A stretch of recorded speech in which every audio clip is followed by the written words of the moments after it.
1995 is probably the closest I've ever come to just giving up on WWE. I think that was the year, the first time where I really felt like that was nearly my breaking point.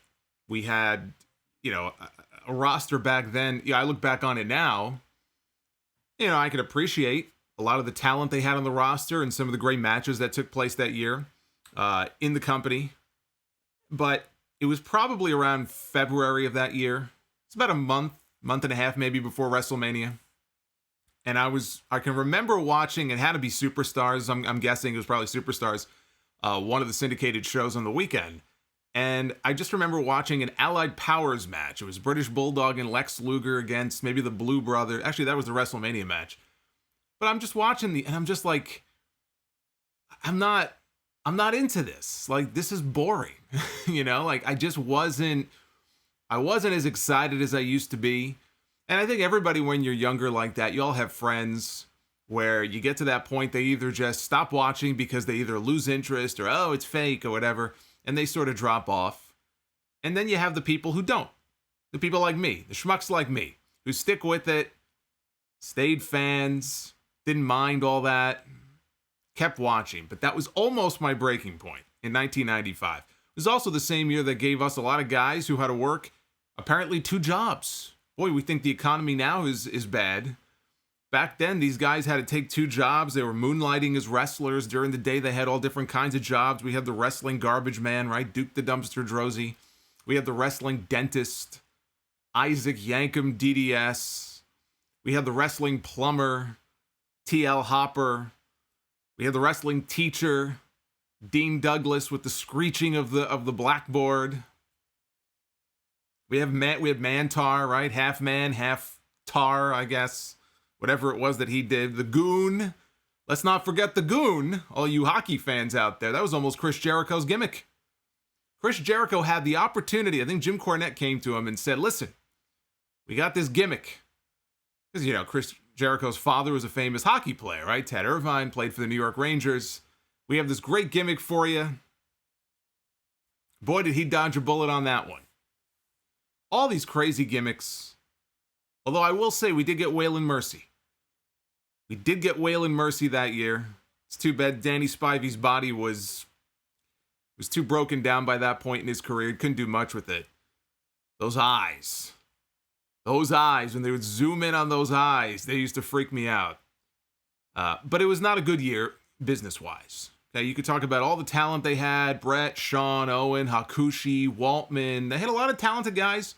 Business-wise, not a good year. They were losing fans. Fewer people were buying the pay-per-views. And thus, a new pay-per-view concept was born. Pay-per-view concept called In Your House. 25 years ago, in May of 1995.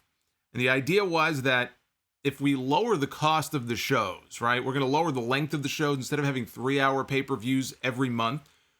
Because they weren't having monthly pay-per-views back then. We still had the Royal Rumble. We had WrestleMania.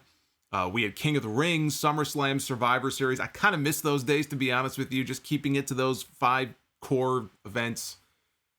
So they weren't doing monthly shows, but the idea is we can do monthly shows and kind of fill the gaps.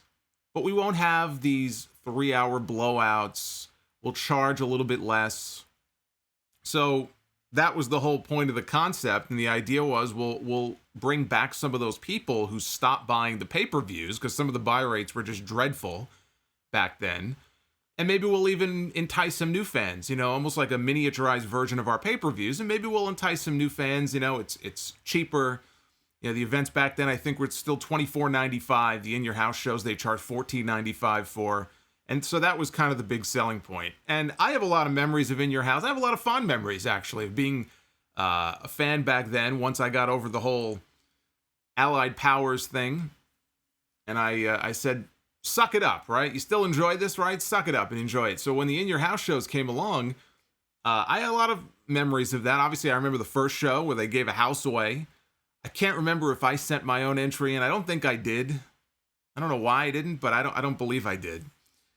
And they gave away a vacation home in Florida on that very first pay-per-view to an 11-year-old kid Matt Pompaselli, he was the winner.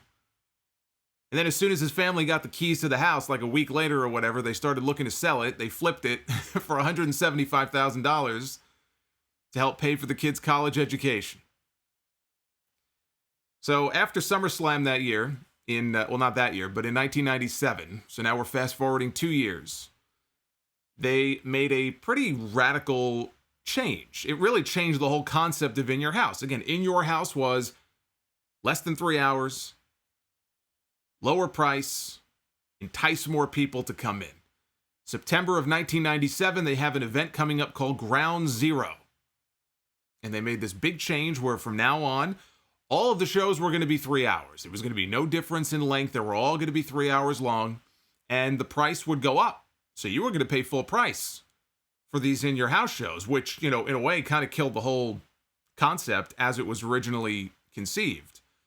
And you would think by doing that, it was a risk. Surprisingly, it was a risk that paid off because you would think, well, they're going to raise the price. Fewer people are going to buy the shows. In fact, the opposite happened, and more people bought the shows at the higher price, which meant the company brought in a ton of money that they didn't have coming in before. And if you think back to what was going on during that period, if you remember, one of the reasons that the whole fiasco with Bret Hart happened in 97, he had signed a 20-year contract the year before with Vince McMahon. Well, Vince McMahon came to him probably in the summer of 97 and said, listen, I'm going to breach your contract because I can't afford to pay you on this contract. He went to Bret. He said, listen, maybe if we backload it, Bret didn't want to hear it. Vince said, well, if you're not willing to work with me on this, I can't pay you. I'm going to breach your contract. I give you permission. You can go negotiate with Ted Turner. Go negotiate with Eric Bischoff and WCW. And so he did. But then they raised pay-per-view prices, and all of a sudden, the numbers started to come back in. He's like, huh. So he goes to Bret a few weeks later, a month later, whatever it was, probably late September 97. He said, hey, listen, I could afford now. I could afford to pay you on your contract. By then, it was too late. Bret had already negotiated with WCW, and he had already reached a deal. It was over. It was a done deal. So just in that span of a few weeks, history could have been very, very different. If you would have gotten to Bret in time, and Bret said, oh, great, okay, sure, I want to stay. But by then, it was too late. So that's kind of how In Your House plays into the whole fiasco. And ultimately, I think it led to some little event that happened that year in November. I can't remember. But there were 27 In Your House shows. The original poster for Backlash in 1999 had it as Backlash In Your House. And all these years, I had been of the impression that Backlash in 99 was the final In Your House show. In fact, technically it was not. 2 weeks before that pay-per-view, they scrubbed all mentions of In Your House. If you look at the final artwork for the poster and everything, if you go back on the network and you bring up the pay-per-view, at no point do you hear the words In Your House mentioned. So technically, that St. Valentine's Day Massacre show in February of 99, that is the final In Your House. So 27 of these events they have, in the archives. And, of course, that was the Austin McMahon cage match. So kind of an appropriate end to the legacy of In Your House. So in this countdown that I've put together here, I did not consider that Backlash show because it doesn't really count. If I had, I might have included Austin and Rock in the main event. I actually really like that match. I think that it's better than their WrestleMania 15 match. But in honor of the 25th anniversary of the show, and NXT is resurrecting the In Your House name for their Takeover show this Sunday on pay-per-view. So In Your House, all of a sudden, at least for the next week, is in vogue again. I just thought, for the 25th anniversary and everything, it could be fun just to put together a little countdown of my favorite In Your House matches and what I believe to be the top 10 best In Your House matches in the history of that pay-per-view. And there were quite a few of them, actually. There were actually a lot of good matches on that pay-per-view over the years. Now, when I put my list together, there's certain matches I didn't even have to think. I just wrote them down. I'd say that was probably 11 or 12. Then I went back to see if I may have missed anything, and I added 3 more on. So I think the final list I had put together was about 15 matches. Narrowed that down to 10, and what you are going to hear about here is this is my list. These are my favorite matches. These are the ones that I believe to be the best matches, the ones that you should When you have time, go on the network, bring them up, watch them. I think you'd enjoy them. I think your list is probably going to look a little bit different than mine. And if it does, go down below in the comments section and let me know. Let me know what you think of not just this list, but if you have your own list. If you think there's a match I missed that should have been on the list, let me know. That's what the comments section is for. Two names that you are going to see a lot in this countdown, probably to the surprise of no one. Bret Hart and Shawn Michaels. The In Your House event came about right in that new generation era when they were building around Bret Hart. They were building around Shawn Michaels, or starting to. The era of Hogan and Savage was over. Those guys were gone. They had left. And so naturally, you're going to see their names a lot because they're two of the best, obviously, in the history of the company. But it was right in that era when they were really coming up. They were really building around them. It was the Bret Shawn era of WWE. I've always said I thought of Bret Hart as Mr. SummerSlam. Shawn Michaels is known as Mr. WrestleMania because of all the classic WrestleMania matches. When I look at the list as I have constructed it, they sort of split the crown between the two of them. If anybody has the edge, though, it's Shawn Michaels. I think Shawn Michaels gets the slight edge in terms of best in your house matches. But we'll start in order from 10 on down to 1 being what I think is the best match in your house history. Number 10, Ground Zero. In Your House, that first In Your House where the price went up in 97. Shawn Michaels against The Undertaker. These two guys have had some classic matches over the years. You may have seen them. You may have heard about them. And I believe this was the very first televised. They may have had house show matches. But you got to remember, Undertaker had been in the company since 1990. Right? The end of 90, beginning of 91.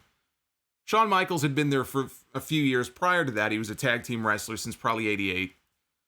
But they had never crossed paths before in a program or a storyline on television. And so they never had a match together. And so this was promoted as, for the first time ever, Shawn Michaels one-on-one. Again, outside of maybe a few house show matches over the years, one-on-one for the first time on TV against The Undertaker. And it was hard to believe. Like, these guys have been around even at that point. I mean, let alone now. But even then, those guys have been around for years. And it was kind of surprising. Like, wow, this is the first time that they're, matching these two up. The backstory, of course, was that at SummerSlam the month before, Undertaker had defended the WWF title against Bret Hart. Shawn Michaels, who had a very interesting 1997, he was the champion, and then he had to give up the title because he lost his smile, and people were wondering how legitimate is the knee injury. But, his career may be over. This could be a potentially career-ending knee injury. This could be the end of Shawn Michaels. And then, 3 months later, 4 months later, not only was he back, but he looked as good as ever. He had a tag team title run with Steve Austin. Then he had a hair-pulling cat fight in the back one night with Bret Hart. And he cried, "Unsafe work environment," and he went home. And there's always been stories over the years. He wanted out of his contract. He wanted to go to WCW and join his buddies. He had a meeting with Vince McMahon. He brought his father with him. He brought Mr. Hickenbottom with him to a meeting in one story that's floated over the years. Met with Vince, tried to get out of his contract. Vince said, "I ain't letting you out of your contract." He still had 4 years, I think 4 years left on his deal. He would have sat him at home. He was not going to let Shawn Michaels walk into WCW. So SummerSlam was his grand return as a special guest referee. That was the great role for Shawn Michaels at SummerSlam back in 97. And he was the referee for the Bret Hart Undertaker match for the WWF Championship. And at the end, there was an errant chair shot. He hit the Undertaker by accident. He cost him the title. And now the Undertaker was pissed. Undertaker had a beef all of a sudden with Shawn Michaels. Shawn had turned heel pretty much on TV after that. And so that's what led to this match here. Plus he formed, this alliance with Triple H in China. That's how DX was formed. There were so many ref bumps in this match, I lost count. I mean, from I think before the bell even rang, there were multiple referee bumps. This was just, like I said, Undertaker was really pissed off at Shawn Michaels. You can believe that he was pissed off at this guy. And they're brawling all over the place. The match hasn't even started yet. Michaels is trying to escape. He's trying to get away. He's going up the ramp. he tries to go, or he goes through the, remember the In Your House sets? They had like an actual house. It was a door. He tried to go through the door. Undertaker, this is one of my favorite spots of this match. They're up on the stage, or like the top of the ramp, and Undertaker he punches him. And Michaels takes this over-exaggerated, ridiculous bump backwards, where he basically rolls all the way down the ramp. Very exaggerated, but I always laugh my ass off when I watch it. It was kind of shades of the match with Hogan many years later at SummerSlam, but I don't know. I always thought that was a great spot. But the match itself went about 15 minutes.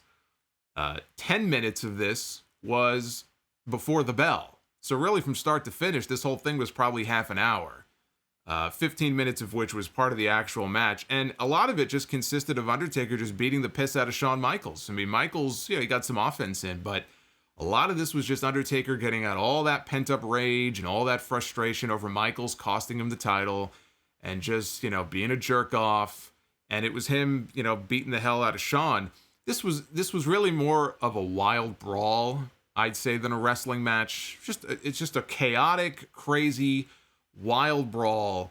And if you had told me, especially 2020 me, maybe not 1997 me, although even in 1997, cheap DQ finishes and overbooking and stuff was a turnoff, to me even then as a fan. But if you would have told me coming into this, you go, there's going to be half a dozen ref bumps and there's going to be tons of interference and there's going to be no finish, right? They basically threw the match out. There was really no decided winner in the match. If you would have told me that this match was going to be full of all that, I would have said, what is TNA?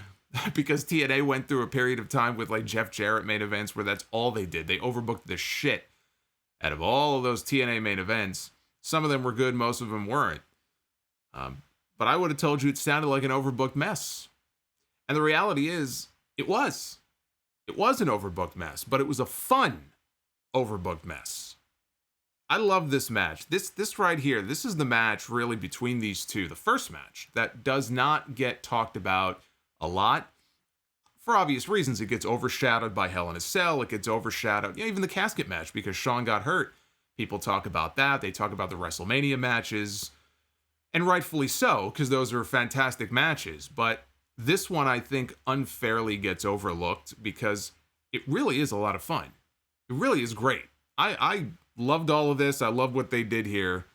And I had to work this into my top 10 because it doesn't get enough love, and it should. So you hear about all the other ones. Make time to watch this one. I think you'll enjoy it.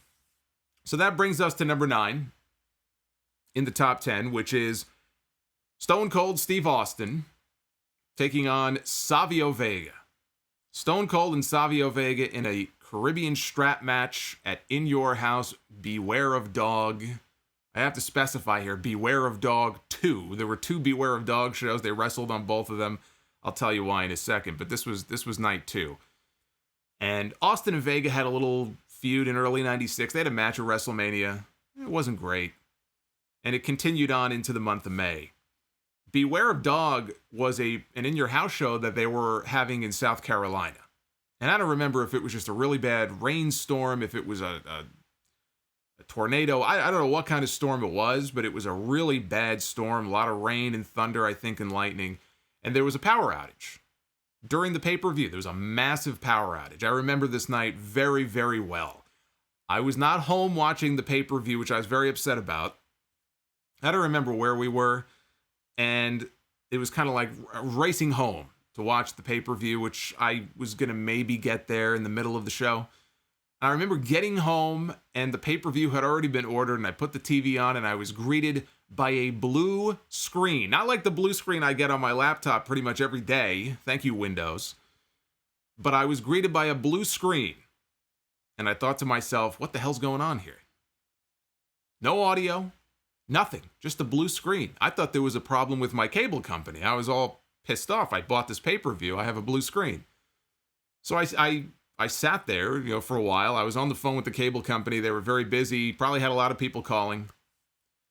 And eventually, the feed just came back on. The feed reappeared. Not the fiend. The feed reappeared. And there's Vince McMahon apologizing, explaining what had happened. Well, what had happened is the pay-per-view opened just fine. There was a match between, I think it was Triple H and Wildman Mark Marrow. And then there was a backstage promo, I think. And then as Stone Cold was coming to the ring for his match with Vega, or maybe Vega was coming to the ring for the match with Austin, the feed went out. I watched the tape back later, and that's where the feed cut off. At least for me, it did. And it didn't come back on until it was just in time for the main event. So the whole mid-card, we all missed it because the feed got knocked out. But the show continued in the building. So they wrestled in the dark. If they had any lights, it was very minimal. They wrestled in the dark. The show went on. All right, that's the mantra with WWE. The show must go on. So Austin and Vega, they did have their strap match on night one, and the outcome really wasn't any different. I believe Vega won, but they ended up redoing the match. What happened is the pay-per-view replay spot was typically the Tuesday after the pay-per-view. They would always hype it up. If you missed the show, you could watch the replay Tuesday night at 8 p.m. So instead of doing the replay, they took that and they aired the matches that people didn't see. They redid them. They couldn't show them from the other night because it was in the dark. So they just redid them. They had a Superstars taping in a different city, a different part of South Carolina. So it was like a different set, different aisleway. And they just redid the matches. And one of the matches they redid here was the strap match between Austin and Vega. And these two guys went out there for over 20 minutes. And I'm not the biggest fan of the way they do strap matches in WWE. You got to touch the corners in succession. If it gets interrupted, you got to start all over again. It's kind of goofy. And you're also very limited, right? Because you're attached to this strap and you're kind of limited in what you can do and your movements and everything. These guys went out there for over 20 minutes and had a kick-ass match. This is a great match that, again, really doesn't get talked about. It's very much overlooked, I think, by a lot of people. And I'm willing to bet there's a lot of people watching this right now, maybe newer fans, who are like, beware of what? What are you talking about? It's on the network. You know, both shows, part 1, part 2, they're both on the network. If you watch one match from that Beware of Dog show, I mean, don't bother with Shawn and Bulldog because they've had better matches. Make it this one. Austin and Vega strap match. And what they did on Raw the night before, they kind of upped the ante. And Ted DiBiase, he was managing Austin at the time. He said, look, I believe in this guy so much that if Austin doesn't win this match, I'm gone. I will leave WWE, or WWF at the time. Because he was leaving anyway. DiBiase ended up going to WCW, and he was managing the Steiner brothers. Eventually, he joined the NWO. Everybody joined the NWO. The janitor joined the NWO. The toll booth clerk joined the NWO. I'm pretty sure, I was a young kid, but I'm pretty sure I joined the NWO at some point. You probably joined the NWO. Everybody joined the NWO. So that was the stipulation that they added to this match. And the finish was kind of clever. Austin was dragging him behind him, touching the corner. Well, he didn't realize that as he was going from corner to corner, Vega was also touching the turnbuckles. And so they did this big dramatic finish where Austin is reaching for the turnbuckle and Vega, it's like a tug of war with the leather strap, which, by the way, they beat the hell out of each other with that leather strap. But they're pulling, and finally Austin pulls so hard that Vega comes vaulting into the corner. He touches the buckle, and Savio wins the match. DiBiase is gone. They even played over the PA system that "Na Na Na, Hey Hey Goodbye" song, and off he went. That was the end of his career in WWE. And Austin was, and I think the other stipulation also was that if Vega lost, he would have to be DiBiase's chauffeur. So he would have to be his chauffeur. I don't know, for a night or just permanently. But anyway, so Vega won, so he didn't have to worry about that. Austin was very happy to get rid of DiBiase. He even talked about it in his book, The Stone Cold Truth, that came out many years ago. He said when he had DiBiase as his manager, he was never allowed to talk, or he would say a few words and that was it. DiBiase did all the talking for him. He was his mouthpiece. So when he left, he was very happy to kind of get rid of him. It was almost like just getting this huge weight lifted off his shoulders. And I don't know, call me crazy, but I think that Stone Cold guy turned out to be pretty decent on the microphone. He turned out to be all right. So again, the strap match, Beware of Dog Part 2. Very, very good match. Very underrated. That brings us to number 8 in the countdown. Bret the Hitman Hart. There's that name again. Bret Hart, one-on-one against the British Bulldog. Davey Boy Smith, In Your House, Seasons Beatings, December of 1995. Bulldog had a very plodding, very boring, god-awful match with Diesel at the October 95 In Your House show. This match was so bad, Vince McMahon supposedly, when the show went off the air, threw his headset down in disgust. He might have actually just shouted out the word terrible, and he stormed off. So even he knew that it was, a giant turd, pretty much. And both guys were capable of a lot more. Diesel the next month went on to have one of the best matches of his career at Survivor Series against Bret Hart. And the Bulldog went on 2 months later to have one of the great matches of his WWE career against who? Bret Hart. There's a common denominator. I mean, Bulldog was talented. I'm not saying he wasn't, but there's a common denominator here in terms of who these guys were working with. And so they had their classic match in Wembley, 4 years earlier, or 3 years earlier, SummerSlam 92, babyface against babyface. Here we go again, only this time Bulldog was the heel.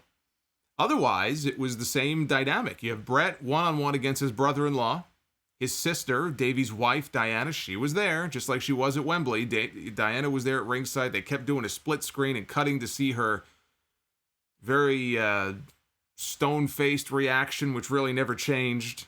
So that was kind of the drama that they played up with this match. Bret at one point got bumped off the ring steps. He got whipped into the ring steps, and he bladed. Especially now, you go back and watch it. You can kind of see where he does it. But I think at the time he played it off like it was legitimate, just like he did at WrestleMania against Piper. That's why he didn't get in trouble. Ric Flair got in trouble. Ric Flair, in his book, he said he got fined some ridiculous amount of money by Vince McMahon for blading at WrestleMania 8. How come Bret didn't get in trouble? Because Bret was good about hiding it and pretending, oh no, it was an accident. He was a lot more subtle about it than Ric Flair. I mean, Ric Flair bleeds. If Ric Flair takes a breath, when he takes a deep breath and he inhales in the morning, blood comes pouring down his face. Everybody expects that he's going to bleed. You can't hide that. Bret was very good about that. So that's kind of what happened here. This is a time when blood was not seen on WWF television. It really was not permitted. And so this was a big deal to see Bret come up. There's a puddle of blood on the floor outside. The cut was actually really small. As the match went on, it wasn't like he was wearing the Crimson Mask or anything. But that blood really added a lot of drama to the match, and the second half of the match is a lot better than the first half. Bulldog at one point took a bump out of the corner. I had gone back and watched it. I forgot about this, but this made me laugh.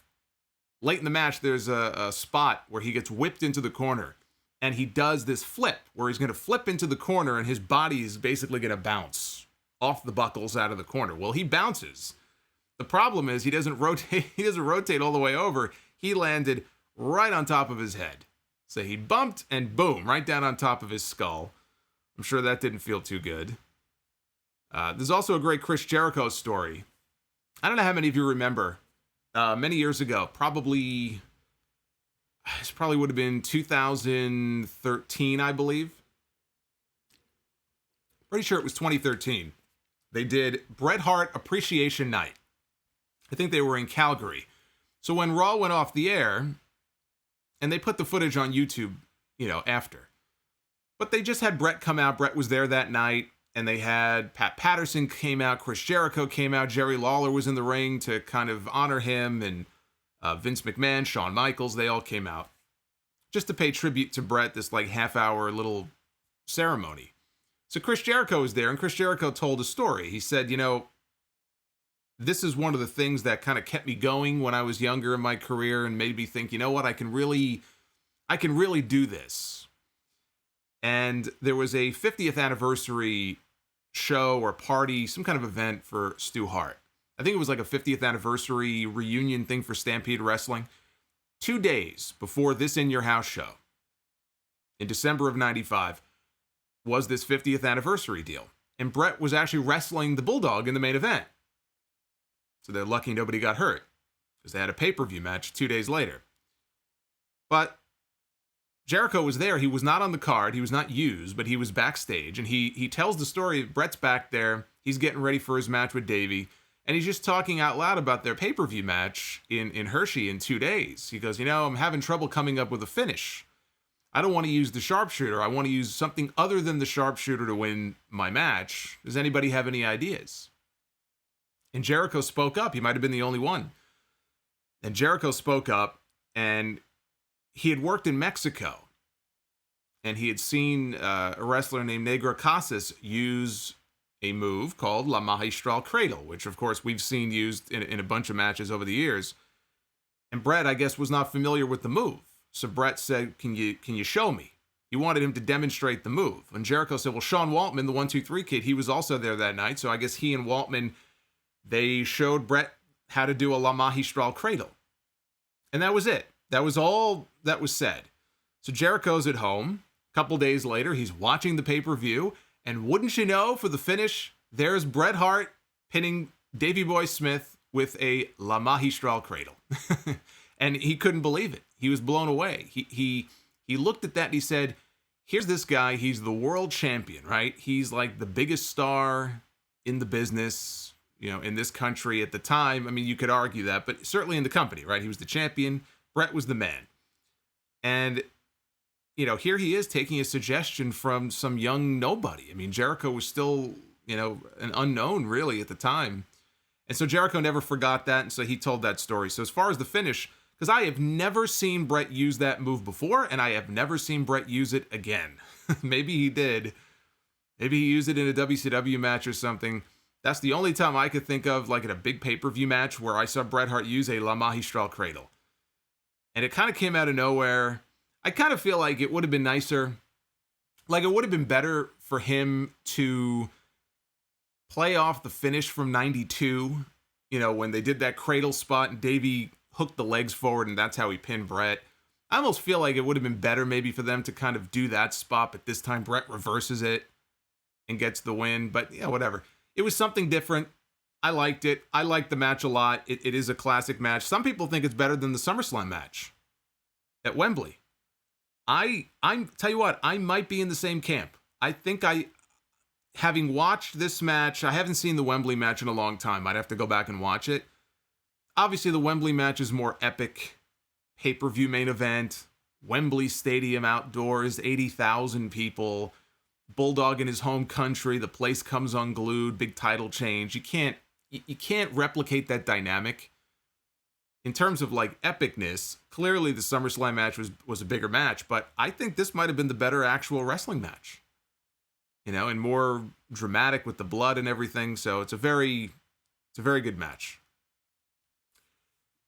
We get to number 7, In Your House, Final 4, from February of 1997.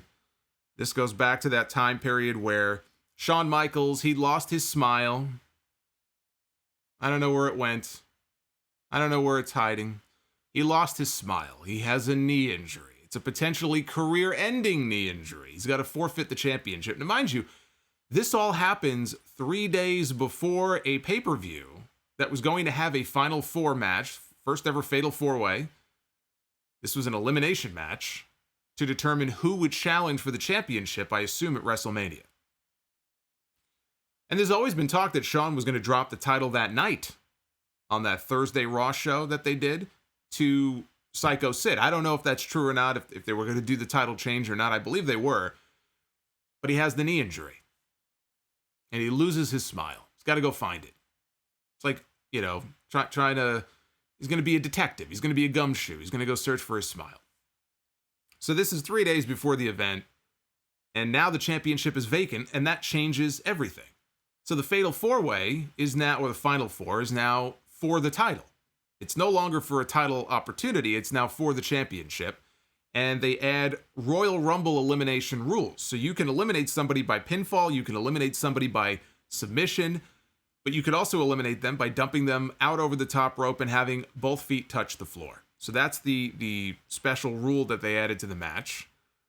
And everybody was eliminated over the top rope. Nobody got pinned. Nobody gave up. Everybody who was eliminated except Bret in that match went out over the top rope. This was not a technical masterpiece. I will tell you that. There are points in the match where, for example, Vader is outside with Austin or even Bret, but especially like with Austin, and they look lost, like they don't know what to do next. Now, part of this is the fact that Vader is hurt. Very early in the match, they're outside brawling. Vader is coming at the Undertaker, who's up by the post, and he's coming at him with a chair. Undertaker kicks the chair back into Vader's face, and Vader comes up bloody. The chair went back into his face, and it busted his eye open, and it was a gnarly injury. I mean, there was blood everywhere. I mean, finally, late in the match, he took the frickin' mask off. I don't know why he kept it on for so long, but they would, like, zoom in on it. Everything was just full of blood. It was really nasty. And this happened in the first probably 5 minutes of the match, of what was, a pretty long match, probably a 25-minute match.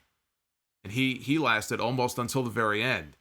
So Vader was probably out of it, could barely see, had blood in his eye, but there were times where these guys just, they were winging it. They were lost. They didn't know what to do, what the next spot was. This was not a technical masterpiece. But it didn't have to be. I mean, that's not what this was supposed to be. This felt like a war. This was a war between all four of these men. It was Texas Tornado rules, so there's no tagging in and out or any of that nonsense. It's just a giant brawl, pretty much, with no rules, no disqualifications, no countouts. This was not a match that was about finesse. This was not a match that was about technical ability. These were four guys going to war to become the champion. That's what this was. And like I said, Vader was a bloody mess. Austin went out first. There's been a lot of like rumors and urban legends over the years. Oh, he wasn't supposed to go out. He hurt his knee. No, he didn't. Everything as far as that goes, Austin was never supposed to win the title. Plus if he hurt his knee, I mean, he came back out later in the match. He came back out. Vader got eliminated. Austin's out there. He's trying to get in the ring. Referees are holding him back. And Bret ends up clotheslining The Undertaker out over the top rope, and Bret Hart wins his 4th WWF title. In a rather uneventful way. Clotheslining him out over the top, but whatever. This was really fun. This was just a battle. That's the best way I can describe it. For the very best at the time. Austin was still on the rise. Vader had kind of been bungled. They could have had a monster heel champion the summer before, and they didn't go with him for whatever reason. Shawn Michaels. So, as a match, I loved it. Pure chaos. But if you're looking for a match that is technically sound, this is not the match for you. Of course, next night on Raw, Bret lost the championship to Sid. Bret went on to wrestle Steve Austin on the undercard at WrestleMania. And they had a pretty good match. Number 6, Shawn Michaels against Big Daddy Cool Diesel, Good Friends, Better Enemies in Your House, April 1996. This was a month after Bret won the title. What led to this? Well, Diesel turned on Shawn Michaels 2 weeks before WrestleMania. They had a tag team match at Madison Square Garden, and Diesel took a chair and he hit Shawn in the back with it. He turned on his friend. Shawn goes on to WrestleMania. He wins the championship from Bret Hart. Diesel loses. He's already given his notice. He's already on his way to WCW. But they're going to have him do the honors on the way out. He loses to The Undertaker at WrestleMania. Kind of makes you wonder if he wasn't going to WCW. Might Diesel have beaten The Undertaker at WrestleMania? Then there would be no streak. We'll never know. So Diesel loses, but even though he lost, he had turned on Shawn. And so they had an issue, and so he was the one who got the next title shot. Diesel got the next title shot at the In Your House show. And obviously they wanted him to put over Shawn. He's leaving. We'll do the whole David and Goliath thing, and it'll be a good fight for Shawn to have, where he'll get to go out there. There'll be weapons and stuff. It's a no-holds-barred match. We'll make him look tough. Diesel had promised a surprise for Vince McMahon coming into the show. He's like, I got a little something for you. And nobody knew what that meant. Nobody knew what that was. He came out, he took his jacket off, he threw it at Vince at the announce desk. His big surprise, his big gift for Vince turned out to be a powerbomb to his boy. He powerbombed Shawn Michaels through the announce desk. That was the big spot. The other spot was the Mad Dog Vachon spot, where Mad Dog Vachon was in the crowd. Legend, right? Legendary figure. He's in the Hall of Fame, I believe. He's in the Hall of Fame. And he had lost his leg in an automobile accident many years earlier. So he had a fake leg. He had a prosthetic leg. Diesel walks over to where he is sitting. He's like in the front row, right in the corner of the aisleway. And Diesel just casually strolls over and he grabs the barricade. He throws the barricades. Now the barricade is open. He grabs Vachon. He puts him gently down on the ground, and he yanks his leg out. He pulls off his leg. That's a heel move. Pulls off his leg. This is years before I think they did the same thing with Zach Gowen on SmackDown, I think with Piper. This was many years later. Shawn and Diesel did it first, and he tried to use it as a weapon. Shawn low-blowed him. Shawn took the leg. He called his shot like Babe Ruth. He hit Diesel with it. Super kick, 1, 2, 3. Shawn Michaels wins. This is the greatest Kevin Nash match ever. In terms of, and the two people that Nash had his best matches with, again, to no surprise, Shawn Michaels and Bret Hart. This was a better match. I enjoyed this more than I did their Survivor Series 95 match with Bret and Diesel. This was the best of his career. Bar none, hands down. There's no better Kevin Nash match, in my opinion, than this. And so for that reason alone, you should go check that out. Good friends, better enemies. All right, now we're in the bottom 5 here, or I guess top 5, depending on how you look at it. We're up to number 5. Shawn Michaels and Jeff Jarrett, In Your House, which was technically titled In Your House, The Lumberjacks. That's the name they gave it, I think, once it hit home video. July of 1995. Speaking of best matches, Shawn had Kevin Nash's best match. He also had Jeff Jarrett's best match in WWE. The best match Jarrett ever had in this company was at this In Your House show with Shawn Michaels. Never had as good of a match as this. This came about, there was a little dust up on Raw in the weeks leading up to the show. Shawn Michaels, I think, was on commentary one night. And Jeff Jarrett was wrestling Savio Vega. The roadie was there. I think the roadie shoved Vega into Shawn. It was one of these, like, stupid little things that just, not as stupid as, Chris Jericho spilling coffee on Kane, or Edge wrestling Booker T over a Japanese shampoo commercial at WrestleMania. Not that level of dumb, but, minor little dust up here, and that led to issues between them. That was a big night. This In Your House show was a big night for Jarrett. He had his live performance of With My Baby Tonight, which we later found out was sung by the roadie, but we didn't find that out until a long time later. And then later that night, he was going to wrestle Shawn Michaels and defend his championship, and so he did. And this was just a great professional wrestling match. And it was not a case where, Shawn, carried him. No, Jarrett was every bit as good as Shawn. Now, Jarrett held his own. It was just this classic kind of old school, put down the baby face. Michaels makes his big heroic comeback. Then at the end of the match, there's this little mix-up where Road Dogg reaches in, thinks he's tripping Jarrett, but it's actually Shawn. He wasn't paying attention. Super kick, 1, 2, 3. Shawn wins his 3rd Intercontinental title. Jarrett and the roadie. Actually, the real interesting stuff came after the match, because what was supposed to happen is after the match, in the ring, Jarrett and roadie were going to have their breakup. This was going to lead to a storyline and probably a match at SummerSlam between Jarrett and the roadie, and it never happened. They didn't even shoot the angle, even though they had rehearsed it earlier that day. And instead, they left, they went to the back, and they quit. They walked out. They didn't even wait for the show to end. Probably roadie out of loyalty to Jeff. Jeff had issues with the company, and so they both bailed. They both split. They hightailed it. And then it was weeks of conversations and negotiations with Jarrett and the company. He did come back in December, but he was only back for maybe 2 months, and then he left again, and then he went to WCW. So, reason being, I think, if I remember, it was a case of Jarrett just feeling that the split was coming too soon. You're killing me too soon, You're going to expose me as being a fraud singer. You took the title from me. You're splitting me up with Brian, right, with Road Dogg. And he thought they were, maybe not intentionally, but he thought they were sabotaging him. Like, what are you doing to me? We're doing this split too soon. Like, we got a good thing going here. What are you doing? And so he's like, let's go. We're walking out. So they never shot the angle that was originally intended, even after they did a dry run for it earlier that day. But this, of course, set up the ladder match at SummerSlam between Shawn and Sid. It was, or Shawn and Razor. It was going to be Shawn and Sid one-on-one. They looked at the card for SummerSlam that year and said, this thing is a stinker. This card sucks. We need to have some kind of special attraction that's going to get people to want to buy this show. I still remember that SummerSlam. Stridex Pimple Pads presents SummerSlam. I remember that. I remember the WWF area. That was, I think, around the time that WWF came to AOL.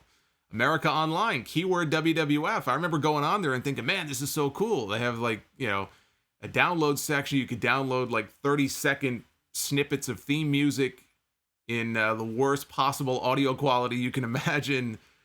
Sunny didn't debut until a little bit later. Actually, that summer she debuted. But Sunny was always a hot item in the AOL section. I remember downloading images of Sunny, and I would sit there, and they were all pixelated. And I would have to wait, line by line, pixel by pixel. It would have to clear up for one picture of her just standing there. They said she was the most downloaded celebrity or figure or whatever on AOL. I can believe it. Back then, Sunny? Absolutely. Everybody was all after those Sunny photos at that time. But, you know, when you're a horny a horny young wrestling fan, I mean, what else is there to do, right? At that point, and go on AOL and download pixelated photos of Sunny. I mean, come on. No shame in that. I have no shame. Everybody else was doing it. Why should I be any different? Number 4, Shawn Michaels against Mankind. In Your House Mind Games from Philadelphia, September 1996. Mankind had 2 pay-per-view wins over The Undertaker, which was unheard of. Coming into this show, he had earned himself the right to challenge for the championship, and they had protected his finish. They had protected that mandible claw finish a lot, very well, going into this match. Foley in his book says that this was where he was at his best. He was in the best physical shape of his career heading into that Mind Games match against Shawn Michaels. It was like svelte Mick Foley. If you look at him in 96 compared to maybe how he looked in 98, 99. And kind of like the Diesel match, this was a chance for them to give Shawn Michaels a harder edge. They're in Philadelphia. You've got people chanting ECW the entire show. In fact, I believe there were ECW stars. This was the pay-per-view where they were in the audience at the beginning of the show, and there was a little dust-up with, I think, if it was Tommy Dreamer or Taz or whatever, some of the ECW guys, and like Bradshaw in the opening match. So they wanted to give Shawn a harder edge here. You have these kind of bloodthirsty fans. There was no blood, but you know, they had a match that this crowd ate up. This crowd loved it. They enjoyed this match, the high spots in this match, going through tables and stuff. They worked a temper tantrum spot into the match. So at SummerSlam the month before, Shawn wrestled Vader. There was a famous spot or infamous spot where Shawn comes off the top rope. Vader is supposed to move. He doesn't move. Shawn lands on his feet, and right there, live on camera, live on the middle of this pay-per-view, he looks down at Leon, he looks down at Vader and just shouts, "Move!" And then he stomped on his face so hard. What a little prick. What a little prick this guy was. It's too bad Vader didn't beat the fuck out of him when they got to the back. I would have taught him a lesson. All I hear about Vader is, he was such a teddy bear. Vader was like crying after the fact because he was upset that he messed up, and he was also worried, he knew the influence that Shawn had, and he was worried that it could negatively impact his career. Well, guess what? That's exactly what happened, because then he was going to win the title at Survivor Series, and that changed to Sid. That was it. Vader was done. He was dead at that point. They had 2 opportunities in 96 to put the title on him and push him as this big monster heel champion. SummerSlam, and they could have done it again at Madison Square Garden at Survivor Series. And when they didn't, that was it.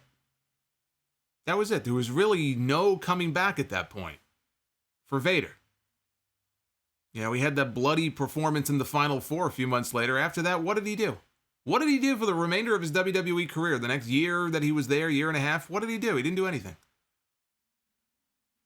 He challenged The Undertaker for the title. So what?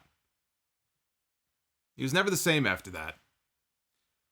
But the tantrum spot, they worked a fake tantrum into the match because they wanted to work the dirt sheets and the newsletters. They wanted to work kind of like the smarks into thinking, uh-oh, Shawn's going off again, but it was all planned. I think it was Foley's idea. He's like, listen, we're going to do a spot where I kind of mess up a move, and then you yell at me, and you hit me and come at me. That was all worked. That was all pre-planned between them beforehand. For the few fans at that time who would have known what the significance of that even was. So they had a disqualification finish to this match, which, not an ideal finish. Vader was actually supposed to run in. He was, I think, a little late. Shawn had Mankind pinned. He had to get up before Vader even hit the ring. He kind of went after Vader. Referee called for the DQ, and it was just total pandemonium at this point. Sid ran down. He fought off Vader. Paul Bearer hit Shawn from behind in the head with the urn. Mankind put him in the claw, gave the sign, lift the lid up on the casket that was at ringside. Paul Bearer lifts the lid up, and out pops The Undertaker. Paul Bearer's reaction, his shriek, was just priceless. And Philadelphia lit up like you have never seen a crowd light up before. This crowd went nuts. They lost their minds. When The Undertaker came out of that casket, he grabbed Mankind, he goozled him by the throat, threw him out of the ring. Look, cheap disqualification finish, but the post-match stuff was pure chaos. And the match was excellent. Again, even the post-match stuff I thought was a lot of fun. So Shawn and Mankind, one of the greatest In Your House matches of all time, and I have it at number 4 on my list, which leads us to number 3. We have 3 more left here. Over the Edge. 1998, May of 1998, not that Over the Edge. The first one from May of 98. Another Foley match. So Foley appears yet again. This time it's as his alter ego, Dude Love, one-on-one against Stone Cold Steve Austin for the WWF title. I love this match. I've talked about the match on the podcast before. Many years ago, I do recall there being a professor. I don't remember where he was teaching. It might have been up in Boston or something, some college or university. And I think it was like a media course. I don't know if it was like a pro wrestling course or a media course where they talked about pro wrestling. I remember him using this match as an example. Like it was on the syllabus as an example talking about pro wrestling and what makes it so great. So this is a match that they taught in a college course. That's how great this match was. When I think about this match is like everything fun about the Attitude Era, all rolled up into one. Was it overbooked? You bet. Yes, it was. The odds were stacked against Austin. Vince McMahon, he made... Pat Patterson was there as the guest ring announcer. He was hilarious. Gerald Briscoe was the guest timekeeper. Vince McMahon, in his very tight sleeveless shirt, was the referee. And Stone Cold was defending the title against the corporate version of, Dude Love. I think he had his teeth in and everything. And so it's like, how is Austin going to overcome this? Well, The Undertaker came out. He was going to be in Austin's corner. He volunteered. He was going to be ringside to watch Stone Cold make sure things didn't get out of hand. And they had what I thought was a very enjoyable match. Foley, of course, he took some crazy bumps. The set for the show, they had these like burned out cars and everything in the aisleway. And he like backdropped Foley off one of them at one point onto the ground, onto the concrete, like crazy stuff. But it built to a finish where Foley had a chair and he was going to hit Austin. Austin was arguing with Vince McMahon, right? So Austin had his back turned. He was arguing with Vince McMahon. And right as Vince puts up the double bird, he puts up the double bird to flip off Austin. Here comes Dude Love. Austin ducks out of the way. And when I tell you that Mick Foley pasted Vince McMahon in the head with this chair, I mean he pasted Vince McMahon in the head with this chair. He rattled his brains. It's no wonder that he is the way he is now. Although he's always been that way. He scrambled this guy's brains, and Vince crumpled. He fell to his knees, and he just crumpled to the mat. If I remember correctly, he hit him so hard that he had to go have emergency dental work done. He might have knocked out some of Vince's teeth. That's how hard he hit him with this chair. Kicks him in the gut, stunner, place is going nuts. No referee, because the referee's down. Here comes another referee. Pat Patterson yanks the referee out of the ring. Everyone's just beside themselves. Now they're angry. Undertaker, he grabs Patterson. He chokeslams him. He takes this great bump, too. Takes this great chokeslam bump through the announce desk. Briscoe tries to get in.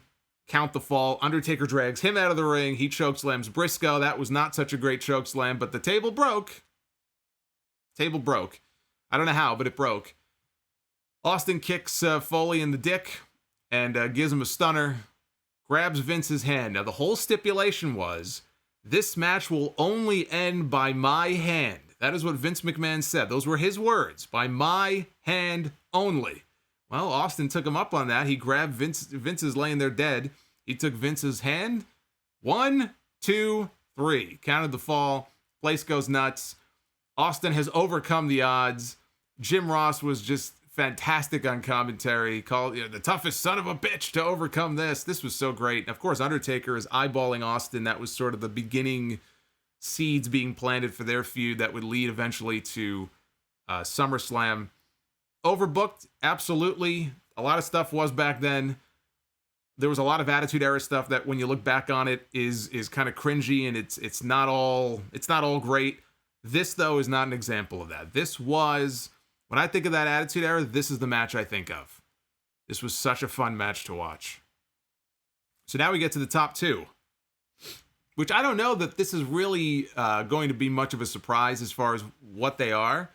The only question is, what order are they in? And I have a feeling everybody's going to have a different opinion about this. Maybe not. We'll see.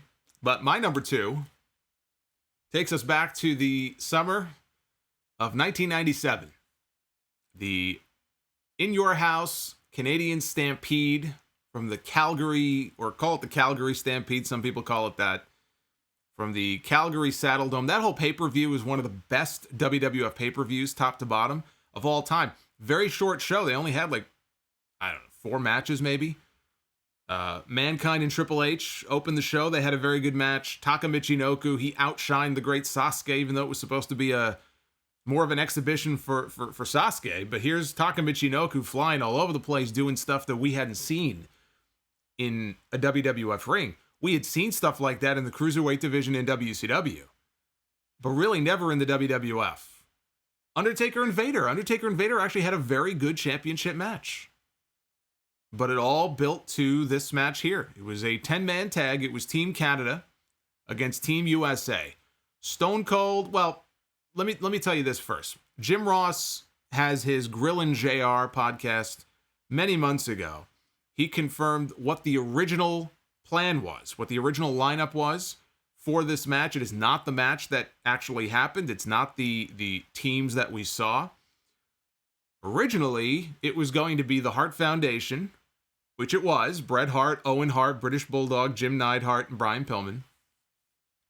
I can't believe all of them except Bret are gone. It still depresses the shit out of me when I think about that.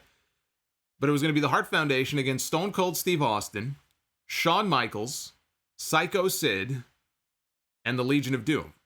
That's what the match was originally going to be. What we got was the Hart Foundation against Stone Cold Steve Austin, Ken Shamrock, Goldust, and LOD.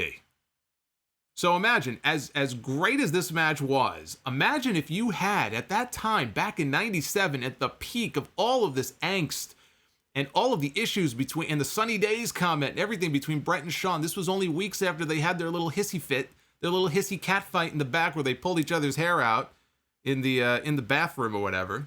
And Shawn, and they got suspended or sent home that night, and Shawn went home. He didn't come back again for 2 months or whatever. But imagine if that Shawn Michaels, you planted him right in the middle of the Calgary Saddle Dome in this match, in there against the Hart family and against Bret Hart. Imagine Bret Hart and Shawn Michaels going at it in the ring in the middle of Calgary at this show with how hot that crowd was. There was one point early in the match where Bret and Austin were going at it, and Bret had Austin in the corner, and he's stomping the shit out of Steve Austin. And literally, the building is shaking. The hard camera is shaking. The build, even Lawler's, this building is shaking. Now imagine if that was Shawn Michaels in there with Bret Hart. Holy shit! I mean, the match as it was great. But when I think about what the lineup could have been, I mean, Sid, yeah, whatever. But And I like Sid, but in this match, it would have been all about Bret and Shawn.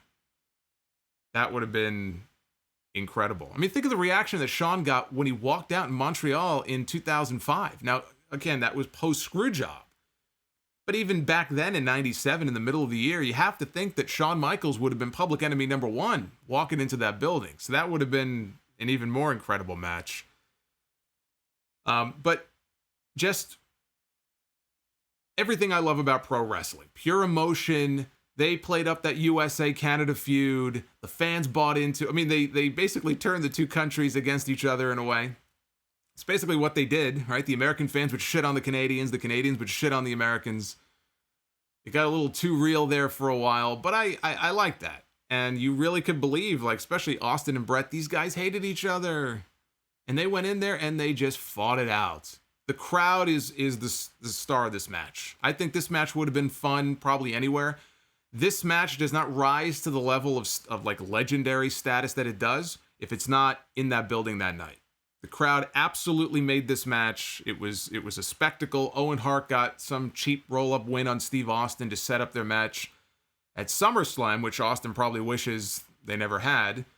But they had all the Hart family was there. The brothers got involved. This big brawl broke out when the match was over. Austin had, he left. He came back with a chair like a crazy guy all by himself. No protection. He just gets in the ring with a ring full of Hart family members and goes after, I think he hit the anvil with a chair. The whole family swarms him. Then the whole family is invited up into the ring. Teddy Hart was there before he was a fuck-up. All the Hart family members come into the ring. Owen's got his kids, again, which is very sad to see. But his kids were there. His wife was there. They brought Stu into the ring. And they're all having one big Hart family celebration. It was one big Hart family celebration. But when those guys walked into the building, even for the entrances, when Pillman came out, he got a megastar reaction. When Jim Neidhart came out, he got a megastar reaction. When Davey came out, when Owen came out, and then they waited, and then they played Bret's music, and I swear to you, when they started Bret's music, I couldn't hear the opening chords. I didn't even know they started the music until it hit like that next, that main beat. And then out he came, and they were like gods. Probably like it was with the Von Erichs in Texas back in the day. They were like, that night, they were gods. So much fun to watch that match. One of the greatest matches in company history. So you would think, well, if that's one of the greatest matches in company history, then what's number one? Well, I mean, it should be obvious, right? It should be obvious what number one is. Number one is what some people may say is the greatest match in company history. It's certainly one of them. Bad Blood. In Your House, October 1997, Shawn Michaels against The Undertaker. The first ever Hell in a Cell. Jim Cornette was on the creative team or in the production meetings at that point. And he says they batted around a lot of names for what this could be. They thought maybe Rage in the Cage. They had used Rage in the Cage for an In Your House show the year before. And then somebody came up with the idea, Hell in a Cell. What about Hell in a Cell? And they thought, that sounds pretty good. We'll go with Hell in a Cell. And they took this chain link fence cage, because they were still using the blue bars at the time. So they went with the chain link, but it surrounded the ring, and they put a top on it. That was the first time they had ever done that in WWE. Because the rivalry between these two was such that it's the only way to contain Shawn Michaels and The Undertaker was to like rats in a cage. No interference from DX. No interference from anybody. I know, right? It's ridiculous. But they locked them in there, and they went at it, and they had a classic. These guys always had chemistry from day one, going back to the Ground Zero match. We all know what happened. They got out of the cage. Michaels was a bloody mess. They went up to the top of the cage. They brawled up there. We had never seen that before. In this company, we had never seen that before. Now it's commonplace. It's almost like you can't have a big epic Hell in a Cell unless you go up to the top and take some stupid bump. But they're up there. Michaels took like a half bump kind of off the side of the cage. They got back in. Undertaker gave him a disgusting chair shot to the head. And then the lights went out, and we all know who came out next. It's got to be Kane, and out came Kane, and he pulled the door off the hinges, looked like, the biggest monster in the world. And he went face to face with The Undertaker. His pyro goes off. Except for that one little hiccup. The pyro didn't go off in one of the corners, but that's all right. And he picks up Undertaker, gives him a tombstone, leaves him laying. Shawn covers, gets the win. They zoom in on him. He's this pool of blood, like a puddle of blood, has just pooled by his head. And Shawn Michaels wins. And Shawn Michaels therefore became number one contender for the title at Survivor Series in Montreal. Everything about this match was perfect. The build up to it, these were two guys who hated each other. This is what the Hell in a Cell stipulation was literally originally designed for. It was to blow off a blood feud between two guys that absolutely hated each other's guts. That's what it was designed for. And they went in there and they had what I still maintain to this day is the best Hell in a Cell match that this company has ever done. Of all the Hell in a Cell matches they've done, Undertaker and Mankind is the greatest spectacle. But in terms of a match and just everything that went into it, you throw the Kane debut in there. They debuted this new character. I mean, who knew 20 years later he would still be around? I mean, who knew the longevity that he would have? Everything about this, the story they told, the action, the chemistry between the two of them, the Kane debut, still the greatest debut in company history. I got to put Jericho at number 2. It's not as good as Kane. Everything about this just could not have been built up any better than it was. So there you go. That's my top 10. Ranked from 10 all the way down to 1 as far as what I think are the 10 best matches in Your House history. Real quick, just some honorable mentions who I couldn't fit them in on the list, but I do think they're worth going out of your way to check out. Bret Hart and Hakushi, the opening match of the very first In Your House show in May of 95. I thought Bret Hart and Hakushi had a very good match. Bret wrestled twice that night, later on against Lawler, but the match with Hakushi was better. Bret Hart against Jean-Pierre Lafitte, September 1995, In Your House 3. The match itself was very good. It was a very good match. The storyline and the angle kind of leading into it was not. He stole Bret Hart's ring jacket. Bret Hart would come to the ring with those black and pink like leather ring jackets. And Lafitte was a pirate, so he basically pirated Bret's jacket. This was a match built around, you stole my ring jacket, I want it back.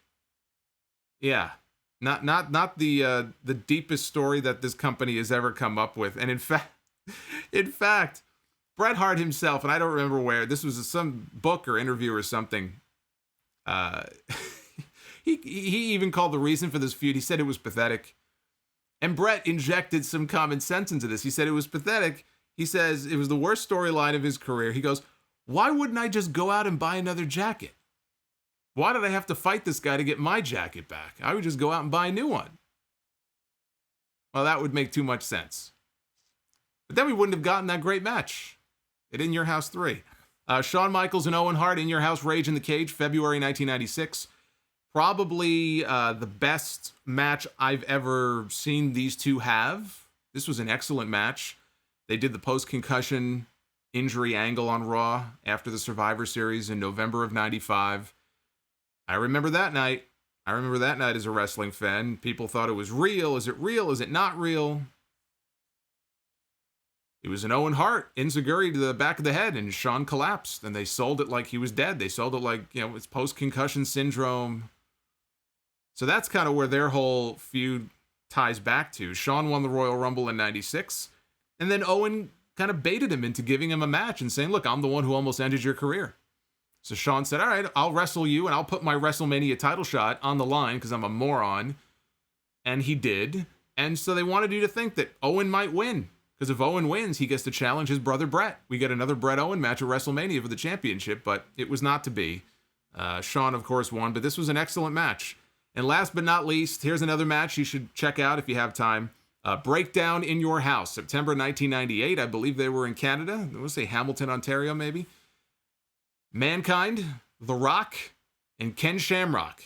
Triple threat steel cage match. They were still using the blue bar cage at the time. Winner becomes number one contender for the WWF title. The Rock won. So he became number one contender, which was really for nothing because the championship was held up. It was vacant right after.